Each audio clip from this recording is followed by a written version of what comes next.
chỉ bay ule với chú Parbawr chana sing le carrot hi karon sample dona chana sing hi frozen ka mang dona Parbawr le carrot hi kalo chan phot dona ni kan silfai sa nia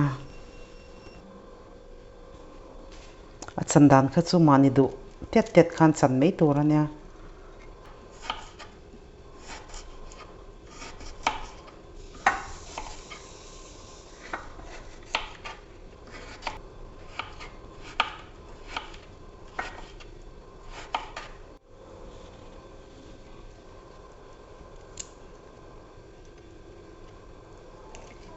Parbawr po hi kan duang tet khan kan chan mei dona nia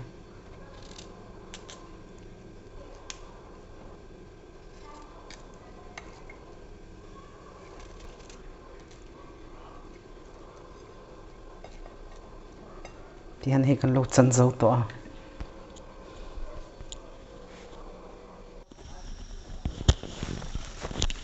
tihan hi tui ka chuanga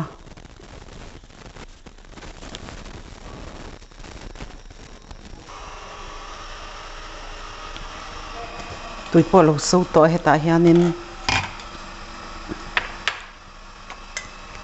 Parbawr le carrot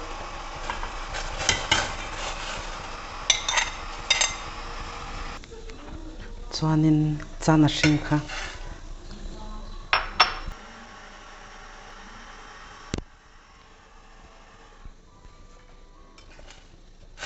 tihian minute ni lek kan chhum dawn ani tihian hei ron so tha ve to a hi ka off anga a tui hi kan lo thli dawn ani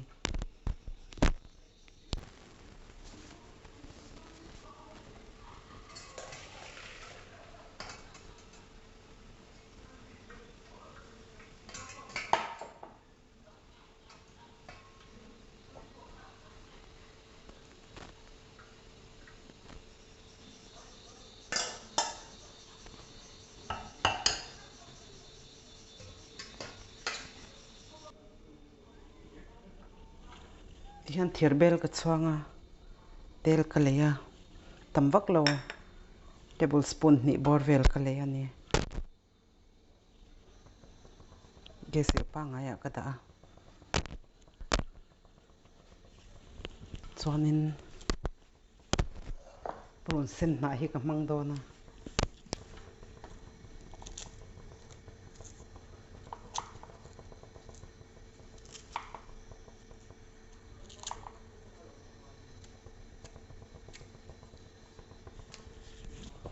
tihan tel po hei lo sa to a pron sen na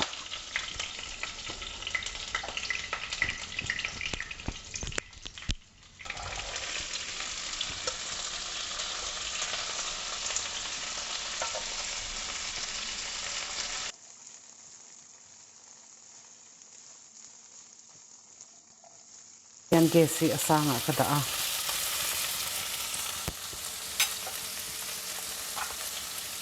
hianin chi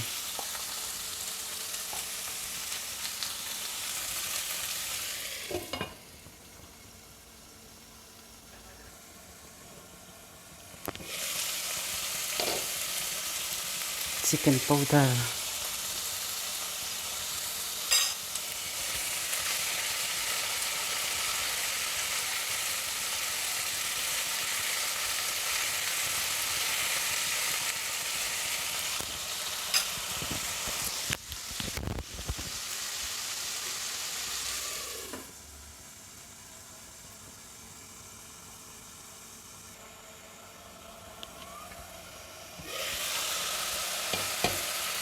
tihan kan rei vak ngai to lo min sa vek kha ania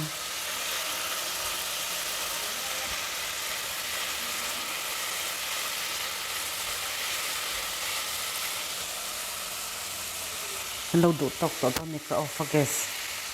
ka lo sok chwa kang than ti zong te ni chon in lo siam ve don ania ka channel min lo thlir sak wangin ka lo me